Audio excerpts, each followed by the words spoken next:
আজি আমাৰ এইফালে মানে বহুত দিনৰ মূৰত এজাক বহুত ধুনীয়াকৈ বৰষুণ দিছে। বতাহ ইমান দিয়া নাই, কিন্তু বৰষুণ দিছে আৰু। ইমান ডাঙৰো বৰষুণ দিয়া নাই, হ'লেও দিছে আৰু মিডিয়াম। তো মই ভাবিলোঁ কি বৰষুণ যিহেতু দি আছে কি খাম? ভাবিলোঁ গৰম গৰম লাল চাহ এক কাপ বনাইছোঁ আৰু কলৰ চিপছ আছে, সেয়ে খাই আছোঁ আৰু চাহ।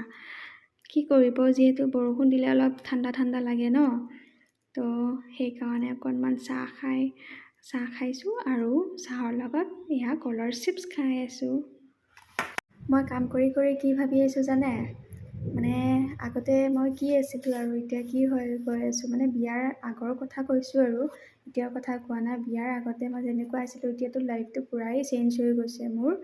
আৰু মই যিহেতু ইমান ঘূৰা ফুৰা ছোৱালী নাছিলোঁ, ভাবিছিলোঁ আৰু যে মোৰ হাজবেণ্ডৰ লগতে যেতিয়া মোৰ বিয়া হ'ব আৰু মই হাজবেণ্ডৰ লগতে ঘূৰিম ফুৰিম, শ্বপিং কৰিম, ফিল্ম চাম, মানে এইবিলাক ভাবিছিলোঁ আৰু চবৰে নিচিনা ময়ো ভাবিছোঁ আৰু এনেকৈ।